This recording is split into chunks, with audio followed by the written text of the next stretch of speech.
फेरि पनि तपाईँलाई अभिवादन र जय मसीह म हिनोस राईबाट र तपाईँको बिचमा म फेरि पनि आज केही सन्देशलाई लिएर आइरहेको छु धेरै दिनको अन्तरालमा। र आज चाहिँ म तपाईँसँग उत्पत्तिको 2 अध्यायको 18 पदबाट म केही कुरा चर्चा गर्नेछु। यहाँ यसरी लेखिएको छ, फेरि परमप्रभु परमेश्वरले भन्नुभयो, मानिस एक्लो रहनु असल छैन, तर म त्यसको निम्ति त्यसलाई सुहाउँदो एउटा सहयोगी बनाउने छु। परमेश्वरको वचन पढाइमा आशिष दिउन्। सुरुको यो जुन बाइबल धर्मशास्त्रको सुरुको किताबमै परमेश्वरले जब पनि मानिसलाई सृष्टि गर्नुभयो, यहाँनिर भन्दैछ मानिस चाहिँ एक्लो रहनु असल होइन, तर त्यसको निम्ति एउटा सुहाउने एउटा सहयोगी बनाउने छु। यो पदबाट हामी के कुरा बुझ्छौँ भनेदेखि परमेश्वरले सुरुकै सृष्टिमा नि सम्बन्ध भन्ने कुरालाई बनाउनु भएको हो। अनि आज चाहिँ म तपाईँसँग चाहिँ यही सम्बन्धी लिएर केही चर्चा गर्नेछु। अनि बाइबलबाट यो कुरा के बताउँछु म तपाईँलाई उत्साह दिन गइरहेको छु। र विशेष गरी रिलेसन सम्बन्धी लिएर हामी चर्चा गर्छौँ भनेदेखि सम्पूर्ण यो संसारमा भएको जति पनि मानिस जातिहरू छ, मलाई के लाग्छ भने सबै एका दोस्रोसँग एउटा केही रिलेसनमा छ। अनि मलाई यो पनि लाग्छ जब संसारमा एउटा के छ भनेदेखि एउटा सम्बन्ध चाहिँ छैन भनेदेखि मान्छेको सायद अस्तित्व र मान्छेको रहन सहन हेर्ने विचार भावनाहरू सायद सबै कुरो भिन्नै भएर जान्थ्यो होला। तर एउटा परमेश्वरले हामीभित्र एउटा यस्तो सम्बन्ध राखेको छ। अनि सम्पूर्ण संसारले हेर्नु हो भने human beings are connect with each other, एका दोस्रोसँग जोडिएका छ। कसैको के परेको त्यसै कारणले मलाई के लाग्छ भने एउटा सम्बन्ध चाहिँ एउटा नेट जस्तो, एउटा जाल जस्तो हो, अनि एका दोस्रोसँग जोडिएको छ। अनि त्यो एका दोस्रोसँग जोडिएको कारणले परमेश्वरको यो एउटा डिभाइन प्लान हो, एउटा रिलेसनसिप चाहिँ। तर दुष्टले त्यतिकै आजको दिन त्यो डिभाइन प्लानलाई चाहिँ, त्यो रिलेसनसिपलाई भत्काउन, त्यो रिलेसनसिपलाई भनौँ त्यो नेटलाई फटाउन धेरै प्रयास गरिरहेको छन्। आज हेर्छौँ भने फ्रेन्डसिपको रिलेसनसिप छ, स्पाउसको रिलेसनसिप छ, ब्रदर सिस्टर रिलेटिभ्स, अनि अफिसको स्टाफ, अनि सन्स एन्ड डटर, यानि हेर्दै गयो भने मित्रताको, लोग्ने स्वास्नीको, दाजुभाइ दिदीबहिनीको, नातेदारको, अनि बिजनेसमा होस् या त अफिसमा होस्, एउटा एका दोस्रोसँग केही न केही कुराको एउटा भनौँ सम्बन्धमा जोडिएको छ। र आज म तपाईँलाई उत्साह दिन चाहन्छु, जसले पनि यो भिडियो हेरिरहनु भएको छ अनि जुन चाहिँ रिलेसनमा तपाईँ हुनुहुन्छ सराउन्डिङमा, अनि आजको मेरो यो छोटो भिडियो म्यासेजबाट म यो उत्साह दिन चाहन्छु, मसँग अन्तसम्म तपाईँ रहनुहोस्। किनभने यो सम्बन्धीले जब हामी यो कुरालाई हाम्रो जीवनमा लागू गर्छौँ भनेदेखि हामीसँग भएको जति पनि सम्बन्धहरू छ त्यसलाई अझै बलियो, अझै स्वस्थ हुन्छ, म यो भन्न चाहन्छु। किनभने आज म तपाईँसँग दुईवटा बारेमा चर्चा गर्नेछु। एउटा चाहिँ how to be wise in relationship, यानि एउटा सम्बन्धमा चाहिँ हामी बुद्धिमानी र ज्ञानी कसरी बन्न सक्छौँ भनेर बाइबलबाट एउटा दुईवटा बुदाहरू चर्चा गर्नेछौँ। अनि good qualities and symbol of healthy relationship, यानि एउटा असल गुण र एउटा हेल्दी, एउटा स्वस्थ प्रतीक के हो त्यो बारेमा हामी चर्चा गर्न गइरहेको छौँ। र एकजना मानिसको भनाइ यस्तो पनि छ, योको ओन भन्ने एउटा मान्छे छ जसले यसरी भन्छ, a dream you dream alone is only a dream, यो ड्रिम टुगेदर इज रियालिटी पनि भन्छ। अनि आज एउटा रिलेसनसिपभित्र, सम्बन्धभित्र हामी एका दोस्रोसँग जोडिएको कारणले एउटा सपना चाहिँ हामी देख्छौँ भनेदेखि त्यो चाहिँ के वास्तविकता कुरा हो भन्छ।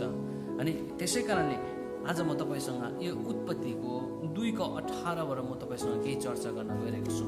यहाँनिर सुरुमै परमेश्वरले जब पनि हेर्नु भने जति पनि यवा थोकहरू बनायो अनि सबै बनाइसकेको बादमा एउटा पुरुषलाई बनाएको छ। यहाँनिर सुरुको मानिसलाई बनाएको छ। अनि त्यो मानिसलाई देखेर भन्छ मानिस एक्लो रहनु असल छैन। त्यसै कारणले मलाई लाग्छ आजको दिन मानिस मात्रै एउटा यस्तो जाति हो जो चाहिँ सामाजिक एउटा हो, सोसल बिङ हो। त्यसै कारणले यहाँनिर एक्लो रहनु असल छैन भनेर यहाँ भन्छ। अनि यहाँनिर यस्तो पनि चर्चा गरेको छ, त्यही मुनिपट्टि त्यसको निम्ति एउटा सुहाउँदो एउटा सहयोगी बनाउने छु। यहाँनिर परमेश्वरको एउटा ठुलो डिभाइन प्लानलाई हामी के बुझ्छौँ भने जब आदम अनि हावालाई बनायो अनि उनीहरूमा एउटा यस्तो सम्बन्ध चाहिँ परमेश्वरले स्थापना गर्नुभयो। अनि यो सम्बन्ध चाहिँ एउटा पति अनि पत्नीको सम्बन्ध थियो। अनि सम्बन्धमा सबैभन्दा ब्युटिफुल, सबैभन्दा बहुमूल्य, सबैभन्दा असल देखिने चाहिँ मलाई पनि के लाग्छ भने एउटा पति र पत्नीको सम्बन्ध हो। अनि बाइबलले यसरी भन्छ पति र पत्नी चाहिँ एउटै जीव हो पनि भन्छ, एकै हो भन्छ। सायद अरू धेरैवटा यस्तो सम्बन्ध छ होला जुन चाहिँ सम्बन्धलाई चाहिँ एकै जिउ भनेको छैन, एउटै हो भनेको छैन, तर खालि पति र पत्नीको सम्बन्धलाई मात्रै एकै हो भन्ने भन्छ। त्यसै कारणले आजको दिन परमेश्वरले जुन सम्बन्ध चाहिँ आदम अनि हावालाई दिएको थियो, त्यो समयमा बाइबलमा हामी पढ्दै गयो भने, उत्पत्तिको किताबमा पढ्दै गयो भने त्यो दुईजनाको सम्बन्धलाई भनौँ धेरैवटा यस्तो द्वन्द्व उत्पन्न गराउनको लागि दुष्टले थुप्रैवटा प्रयास गरेको छ। त्यसै कारणले हावालाई त्यो फलद्वारा, हावालाई त्यो डिसओबिडियन्टद्वारा मान्छेको जीवनमा मृत्यु, मान्छेको जीवनमा श्रापको कुरा आयो, तर उनीहरूको त्यो सम्बन्धलाई खासमा चाहिँ बिगार्नका लागि थियो। तर यहाँ ईश्वरको प्लानलाई हेर्दै गयो भने यहाँ परमेश्वरले वास्तवमा चाहिँ एउटा आदमलाई एउटा सुहाउने एउटा सहयोगी अनि एउटा पार्टनर भनेर भनेको छ, जसलाई चाहिँ एउटा के भने एउटा पार्टनरसिप पनि भनौँ, एउटा कम्पेनियन भनौँ, या त फेरि साझेदारी भनौँ। अनि मलाई के लाग्छ भने एउटा जुनै पनि सम्बन्ध किन नहोस्, अनि त्यो सम्बन्ध चाहिँ जब चाहिँ एउटा सम्झौतामा चल्छ भनेदेखि त्यो सम्बन्ध चाहिँ एउटा यस्तो नाजुक अवस्थामा भएको जस्तो मलाई लाग्छ कि कुनै पनि क्षण, कुनै पनि भनौँ समयमा त्यो सम्बन्ध चाहिँ बिग्रिन सक्छ या पनि भत्किन सक्छ। किनभने एउटा सम्बन्ध चाहिँ मलाई के लाग्छ भनेदेखि एउटा कमिटमेन्टमा चल्नु जरुरी छ। एउटा सम्बन्ध चाहिँ एउटा प्रतिज्ञा र करारमा चल्नु जरुरी छ। जस्तो प्रकारले आदम अनि हावा, जस्तो प्रकारले अहिलेको दिनहरूमा पति र पत्नीको सम्बन्ध पनि वास्तवमा चाहिँ सम्झौता होइन, तर पति र पत्नीको सम्झौता होइन, तर पति र पत्नीको पनि के छ भने एउटा कमिटमेन्ट, त्यसले एउटा कमिटमेन्टमा चल्नु जरुरी छ। अनि एउटा जुनै पनि सम्बन्ध किन नहोस्, चाहे त्यो स्टाफको होस्, चाहे त्यो हामी सराउन्डिङ समाज भएको होस्, एउटा एका दोस्रोसँग जब हामी एउटा के छ भने करार र एउटा प्रतिज्ञाकोमा अडेर हामी चल्छौँ भने त्यो सम्बन्ध चाहिँ सायद मलाई के लाग्छ भने अझै बलियो भएर जान्छ।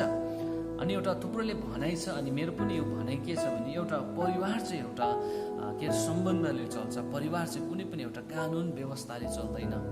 प्रिय आजको दिन तपाईँ जुनै पनि सम्बन्धमा किन नहोस्, त्यो सम्बन्धमा तपाईँ अनि हामीले जब त्यो कानुनलाई चलाउँछौँ, जब त्यो हाम्रो रुल रेगुलेसनलाई हामी बनाउँछौँ भनेदेखि त्यसले सायद कुनै हदसम्म त गर्छ होला, तर पछाडि त्यो थाक्छ। तर एउटा सम्बन्धमा जब एउटा के भनेदेखि एउटा फ्यामिलीमा एउटा सम्बन्धकोले जब हामी चल्न सुरु गर्छौँ, जस्तै family run by relationship not by rulership. त्यसैले हेर्नु भने एउटा संसारमा परमेश्वरले सबैभन्दा ब्युटिफुल, सबैभन्दा आशिषित सम्बन्ध चाहिँ लोग्ने र स्वास्नी हो। किनभने लोग्ने र स्वास्नीको सम्बन्धलाई हेर्नु भने यो रहस्यमय पनि छ। किनभने एफएसीको पुस्तक 5को 30, 31, 32, 33लाई हेर्दै गएमा हामी के देख्छौँ भने किनभने हामी उहाँका शरीरका अङ्ग हौँ, यसकारण मानिसले आफ्नो बाबु र आमालाई छोड्छन् र आफ्नो पत्नीसित मिलिरहन्छन् र ती दुवै एउटै शरीर हुनेछन्। यो रहस्य त ठुलो छ, तर म ख्रिस्ट र मण्डलीको सम्बन्धमा बोल्दैछु। यहाँ हेर्नु भने दुल्हा र दुलहीको कुरा, दुल्हा येशू प्रभु, दुलही चर्चको कुरा मण्डलीको कुरा गर्दैछ। त्यसै कारणले एउटा पति र पत्नीको सम्बन्ध चाहिँ मलाई के लाग्छ भनेदेखि एउटा is a plan of God, परमेश्वरको एउटा योजना हो। अनि मलाई के लाग्छ सम्बन्धमा जब हामी हेर्छौँ दैनिक जीवनमा हामीले सम्बन्धमा चाहिँ प्रत्येक सेकेन्ड, प्रत्येक मिनट, प्रत्येक घन्टा केही कुरा रोप्दैछौँ। In every day in relationship we are planting a seed, केही कुरा चाहिँ रोप्दैछौँ। किनभने जब हामी सम्बन्धमा हामीले केही कुरा रोप्छौँ भनेदेखि त्यो कुरा हामी कन्टिन्यू पनि गर्छौँ। यो कुरा हामी सुन्दै जानेछौँ। तर नम्बर 1 पोइन्ट मैले अघि चर्चा गर्दै थिएँ, त्यो के हो, how to be wise in relationship. यो एउटा सम्बन्धमा चाहिँ हामी कसरी चाहिँ बुद्धिमानी अनि ज्ञानी हुन सक्छौँ। यहाँनिर याकुबको किताब 3:18 यसरी भन्छ, औ मेलमिलापमा रोपेका है, मेलमिलापमा रोप्नेहरूका निम्ति चाहिँ यहाँनिर धर्मको फल चाहिँ मिलापैमै रोपिन्छन् भन्छ। यहाँनिर के लाग्छ भनेदेखि मलाई मेरो पर्सनल एक्सपिरियन्सले मलाई के भन्छ भनेदेखि जब हामीले हाम्रो एउटा सम्बन्धमा केही कुरा रोप्छौँ भनेदेखि हामी त्यो कन्टिन्यू पनि गर्छौँ। किनभनेदेखि रिलेसनसिप वी आर प्लान्टिङ, केही कुरा हामी रोप्दैछौँ। अनि म के उत्साह गर्छु भने आज म तपाईँसँग 5वटा एउटा सिडको बारेमा चर्चा गर्छु। 5वटा बिउ जब हामी त्यो कुरा रोप्छौँ भनेदेखि त्यसले फल 100 गुणा अनि 60 गुणा दिन्छ। नम्बर 1 बिउ के हो भनेदेखि ट्रस्ट, भरोसा हामीले एउटा सम्बन्धमा रोप्नुपर्छ। नम्बर 2 मा होप, जसलाई आशाको कुरा हामीले रोप्नुपर्छ। नम्बर 3 मा के हो भने केयरिङ, जसलाई के भन्छ भने वास्ता गर्ने कुराहरू। नम्बर 2 मा लभ अनि प्रेमको कुरा, नम्बर 5 मा ह्याप्पिनेस जसलाई आनन्द र खुसीको कुरा। यो 5वटा सिड, 5वटा बिउ चाहिँ जब हामीले हाम्रो सम्बन्धमा रोप्न सुरु गर्छौँ भने यसले चाहिँ नि कटिनी गर्दै गर्दा हामी हाँस्दै कटिनी गर्छौँ। आज कतिवटा सम्बन्ध विच्छेद भइरहेको छ, कतिवटा सम्बन्धमा द्वन्द्व चलेको छ, उनीहरू एकादुसलाई हेर्ने अवस्था पनि छैन, ढाड फर्काउँछन् किनभनेदेखि उनीहरूले यो ट्रस्ट, होप, केयरिङ, लभ, ह्याप्पिनेसको कुराहरू उनीहरूले रोपेको छैन। म उत्साह गर्छु तपाईँले यो कुरा रोप्नुहोस्। जब हामी यो कुरा रोप्छौँ हाम्रो जीवनमा यसले 100 गुणा 60 गुणा फल दिन्छ। त्यसैले याकुब 3:13 उन्दो हेरे पनि यसरी छ, तिमीहरूमा ज्ञानी र समझदार जो छ त्यसले ज्ञानको नम्रतासित आफ्नो काम बढिया चालचलनबाट देखाओस्। तर यदि तिमीहरूमा हृदयमा कठोर इर्वी र विरोध छ भने घमण्ड नगर र सत्यको विरुद्धमा झुटो नबोल। यो ज्ञान माथिबाट आउने ज्ञान होइन, तर यो त संसारिक, स्वाभाविक र शैतानिक ज्ञान हो। किनभने जहाँ इर्वी र विरोध हुन्छ त्यहाँ डाहा र हरेक किसिमको भ्रष्ट काम हुन्छ। अब 17 मा हेर्छौँ, तर जुन ज्ञान माथिबाट आउने ज्ञान हो, पहिला त पवित्र, दोस्रो मिलाप, तीसरो कोमल, चौथो मुदभाव, 5 दया, 6 मा पक्षपात रहित, 7 मा कपटी रहित। अनि अघि हामीले 5वटा बिउको कुरा गर्दै थियौँ भनेदेखि याकुबले सम्बन्धी लिएर व्यवहारिक कुराहरू यहाँ बताउँदैछ। 7वटा पवित्रता, मिलाप, कोमल, मुदभाव, दया, पक्षपात रहित, कपटी रहित, पिस है। एउटा के भन्दैछ भनेदेखि पिसेबल अनि pure, gentle, submissive, full of mercy, without partiality, sincerity, यो कुराहरू चाहिँ प्र्याक्टिकल रूपमा हुनु जरुरी छ। जब हामी यो कुरा चाहिँ एउटा सम्बन्धमा हुन थाल्छौँ भनेदेखि यसले चाहिँ हाम्रो सम्बन्धलाई अझै बलियो बनाउँछ, अझै स्ट्रङ बनाउँछ। त्यसै कारणले भन्छ नि, एउटा सम्बन्धमा खतरा कुरो चाहिँ म के भन्न चाहन्छु भने एउटा सम्बन्धमा थर्ड पर्सनबाट कहिले पनि आउँदैन मलाई लाग्छ। कुनै पनि बाहिरबाट सम्बन्धमा एउटा खतरा हुँदैन, तर सम्बन्धमा खतरा ल्याउने कुरो चाहिँ आफै हो। आफैले चाहिँ खतरा उत्पन्न गराउँछ। किनभनेदेखि हामी भित्र के छ भनेदेखि एउटा इगो इमी भन्छ, जसलाई अहम भन्छ नि। धेरैपल्ट हाम्रो सम्बन्धमा हामी के गरी पठाउँछौँ भनेदेखि हामी आफैले म भन्छौँ, मेरो भन्छौँ, मलाई भन्छौँ। तर एउटा सम्बन्धमा बसिसकेको गर्छ म के लाग्छ भने मको साटामा हामी, मेरोको साटामा हाम्रो, मलाईको साटामा हामीलाई। जब हामी यो कुराहरू गर्छौँ भनेदेखि मलाई जहाँसम्म लाग्छ त्यो सम्बन्ध अझै स्ट्रङ भएर जान्छ। हाउ टु बी वाइज, कसरी चाहिँ हामी ज्ञानी अनि कसरी चाहिँ हामी बुद्धिजीवी हुन सक्छौँ भने यो 5वटा सिटको बारेमा मैले चर्चा गरेँ अनि 7वटा प्र्याक्टिकल कुरा गरेँ। जस्तै याकुब 4:1ले यसरी भन्छ, तिमीहरूमा लडाइँ कहाँबाट आउँछ औ झगडा कहाँबाट आउँछ? तिमीहरूको अङ्गमा संग्रह गर्ने कुरा तिमीहरूमा खुसी विलापबाट नै होइन भनेर बाइबलले भन्छ। अङ्गमा संग्रह गर्ने कुराहरू तिमीहरूको खुसी ल्याउने त्यो कुराहरूबाट नै के हुन्छ भने यो कुराहरू हुन्छ। भन्नुको मतलब आफै नै कतिवटा कुरा त्यो कुराहरू खतराको कुरो हुन्छ। र मैले भन्न चाहिरहेको कुरा के हो भनेदेखि नम्बर 1 पोइन्ट मैले तपाईँसँग के चर्चा गरेँ भनेदेखि बुद्धिमानी र ज्ञानी कसरी बन्न सक्छौँ सम्बन्ध भने 5वटा कुरा रोपेर 7वटा प्र्याक्टिकल कुरा गरेर।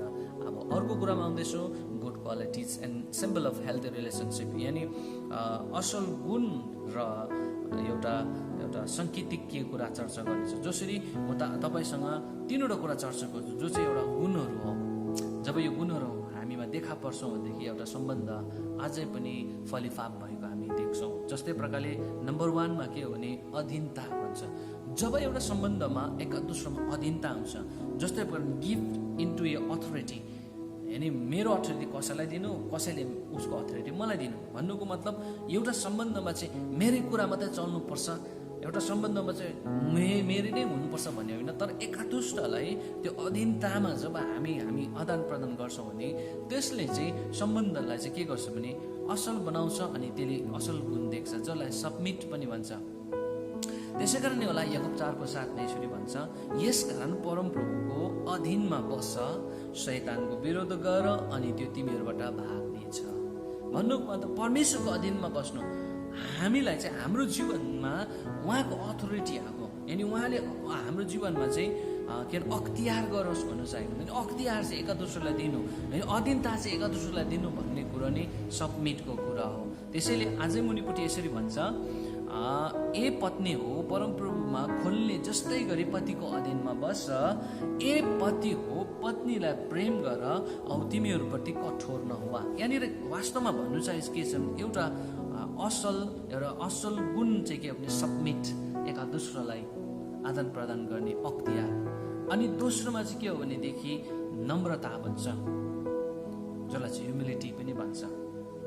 माझ तीनवटा ताताको कुरा गर्दैछु। एउटा चाहिँ के हो भनेदेखि एउटा चाहिँ मैले सुरुमा के हो भने अधीनता, दोस्रो चाहिँ नम्रता, जसले पहिलो पत्रुस 5:5 यसरी भन्छ, त्यसरी नै हे जवान हो बुढाहरूको अधीनमा बस, तिनीहरू सबै एउटाले अर्को प्रति नम्रताको व्यवहार गर, किनभने परमेश्वरले घमण्डीहरूलाई विरोध गर्नुहुन्छ तर नम्रहरूलाई अनुग्रह गर्नुहुन्छ। यहाँनिर हामी के बुझ्छौँ भने नम्रहरूलाई चाहिँ अनुग्रह गर्नुहुन्छ भन्दैछ। भन्नुको मतलब एउटा सम्बन्धमा जब हामी एकादोस्रोप्रति नम्र हुन्छौँ भनेदेखि परमेश्वरले चाहिँ हामीलाई अनुग्रह गर्नुहुने रहेछ। नम्रप्रति चाहिँ अनुग्रह गर्नुहुने परमेश्वर हुनुहुन्छ। जब हामी एकादोस्रोप्रति सम्बन्धमा हामी नम्र हुँदैनौँ है, हम किसी से कम नहीं भनेर हामी एकादोस्रोलाई मै ठुलो हो भन्छौँ, परमेश्वरको अनुग्रह त्यो सम्बन्धमा हुँदैन। अनि एउटा सम्बन्धमा अनुग्रह आउनु हो भनेदेखि नम्रताको जरुरी छ। त्यसै कारणले अब अर्को भागमा हामी आइपुग्दैछौँ, जो चाहिँ के हो भनेदेखि विश्वसनीयता, जसलाई चाहिँ फेथफुलनेस भन्छ। अनि यो एउटा सम्बन्धमा जब हामी फेथफुलनेसको कुरा आउँछौँ भनेदेखि त्यसले पनि के छ भने असल गुण देखाउँछ। अनि यो फेथफुलनेस जस्तै विश्वसनीयता चाहिँ कहाँबाट सुरु हुन्छ र कसरी चाहिँ आउँछन् भनेदेखि नम्बर 1 कुरा चाहिँ मलाई के लाग्छ भने जब एउटा सम्बन्धभित्र आदरको कुरा आउँछ, आदरले चाहिँ विश्वसनीयतालाई जन्माउन सुरु गर्छ। अनि एउटा सम्बन्धमा चाहे त्यो मदेखि सानै किन नहोस्, चाहे त्यो मेरो छोराछोरी किन नहोस्, उनीहरूको जग्गामा हामी आदर गर्छौँ भनेदेखि उनीहरूले चाहिँ के हामीप्रति के हुने त्यो विश्वासतालाई जन्माउन सुरु गर्छ। यो आज मैले भनिरहेको चाहिँ लुकाको किताब 16:10 के कुरा भन्छ भनेदेखि नि जो थोरै कुरामा विश्वासी हुन्छ त्यो धेरैमा पनि विश्वासी हुन्छ, जो सानो कुरामा अविश्वासी हुन्छ भने त्यो धेरैमा पनि अविश्वासी हुन्छ भनेर भन्छ। आज मैले 3वटा भने यो चाहिँ गुणहरू, एउटा अधीनता, दोस्रो चाहिँ नम्रता, तेस्रो चाहिँ विश्वसनीयता एउटा सम्बन्धमा यो गुणहरू हो। अन्तिममा आउँदै गर्दाखेरि मैले good qualities and symbol of healthy relationship भन्दै थिएँ भनेदेखि एउटा स्वस्थ सम्बन्ध चाहिँ कसरी हामी जान्न सक्छौँ भनेदेखि जब त्यो सम्बन्धलाई हामीले अघि सुरुमा भने 5वटा बिउ अनि 7वटा व्यवहारिक कुराहरू यो कुरा रोपेका छौँ गरेका छौँ भनेदेखि अनि त्यो गुणहरू 3वटा गुण देखा परिन्छ। अनि त्यसलाई निहाल्दै गर्दाखेरि एउटा हेल्दी रिलेसनसिप, ब्लेसिड एउटा फ्यामिली, एउटा ब्लेसिड रिलेसनसिप देख्छ। अनि यसमा अरू थुप्रो कुरा त नगरौँ, तर एउटा स्वस्थ एउटा रिलेसनसिप चाहिँ कति बेला देखा पर्छ भने जब त्यो रिलेसनसिपमा चाहिँ के हुन्छ परमेश्वरको उपस्थिति हुन्छ। अनि एउटा जुनै पनि सम्बन्धमा जब हामी ईश्वरको बारेमा चर्चा गर्छौँ, बाइबलीय कुराहरू गर्छौँ अनि यो कुराले एउटा माहौललाई बनाउँछन् भनेदेखि मलाई के लाग्छ भने त्यसले एउटा सम्बन्धलाई एउटा मिलापको कुरा, त्यसले एउटा क्षमाको कुरा, त्यसले एउटा छुटकाराको कुराहरू ल्याउँछ। एउटा सम्बन्धमा मनमुटाउ छ, सम्बन्धमा एक दोस्रोलाई ढाड फर्काएर बसेको छ भनेदेखि त्यो चाहिँ कति बेला मात्रै मिलाप, कति बेला मात्रै छुटकारा, कति बेला मात्रै चङ्गाइ पाउँछ जब ईश्वरको उपस्थिति त्यहाँनिर हुन्छ। अनि बाइबलमा यसरी भन्छ, भजन 16:11 भन्छ परमेश्वरको उपस्थितिमा चाहिँ आनन्दको भरपुरी छ। अनि हाम्रो साँच्चै नै रिलेसनसिपमा, हाम्रो सम्बन्धमा चाहिँ साँच्चै नै परमेश्वरको उपस्थिति कति बहुमूल्य कुरा छ, किनभने त्यसले चाहिँ हाम्रो सम्बन्धमा चाहिँ आनन्दको कुरा लिएर आउँछ। र यति बेला मैले तपाईँसँग एउटा सम्बन्ध चाहिँ कसरी ज्ञानी अनि बुद्धिजीवी हुनसक्छ भनेर अनि एउटा क्वालिटी, एउटा गुणको बारेमा चर्चा गर्यो। र यति बेला परमेश्वरले तपाईँलाई धेरै मात्रामा आशिष दिउन्। मैले सम्बन्धीलाई तपाईँसँग केही कुरा चर्चा गरेको छु। मलाई विश्वास छ तपाईँले यो हेर्नुभयो र सुन्नुभयो। यसबाट तपाईँले यो कुरालाई तपाईँले आफ्नो जीवनमा चाहिँ भनौँ भने लागू गर्नुभयो भनेदेखि हाम्रो जति पनि यो सम्बन्ध चाहिँ अझै पक्का भएर जान्छ। र विशेष गरी हामी सबैलाई थाहा छ अहिले जुन प्रकारको महामारीको समयमा जुन प्रकारको यस्तोमा भइरहेको छ। अनि यो लकडाउनभित्र हुँदै गर्दा धेरैले भन्छ लकडाउनमा हुँदै गर्दाखेरि है एउटा सम्बन्धमा धेरै यस्तो कुराहरू भइरहेको छ। तर म के भन्छु भनेदेखि सम्बन्धमा असल बिउ रोपौँ, सम्बन्धमा व्यवहारिक कुराहरू गरौँ, सम्बन्धमा यो गुणहरू देखा परौँ, किनभने परमेश्वरको महिमा चाहिँ त्यति बेला हुन्छ जब एउटा सम्बन्ध, जब एउटा परिवार बनिन्छ भनेदेखि त्यो परिवारले समाजलाई बनाउँछ अनि त्यो समाजले सम्पूर्ण राष्ट्रलाई आशिषित बनाउँछ। त्यसै कारणले परमेश्वरले यो छोटो भिडियो मेसेजबाट प्रभुले धेरै मात्रामा आशिष दिउन्। आउने दिनहरूमा अझै यस्ता केही यस्तो सानसानो बुदाहरू छ म तपाईँको बिचमा ल्याउनेछु र यति बेला तपाईँ जतिजनाले यो भिडियोलाई हेर्नुभयो प्रभुले तपाईँलाई धेरै धेरै धेरै मात्रामा आशिष दिउन् र सम्पूर्ण तपाईँको जति पनि सराउन्डिङ तपाईँ बसेर त्यो सम्बन्धमा हुनुहुन्छ भने त्यो सम्बन्ध चाहिँ अझै बलियो, त्यो सम्बन्ध चाहिँ आशिषित भएर गओस्। सबै कुरोको लागि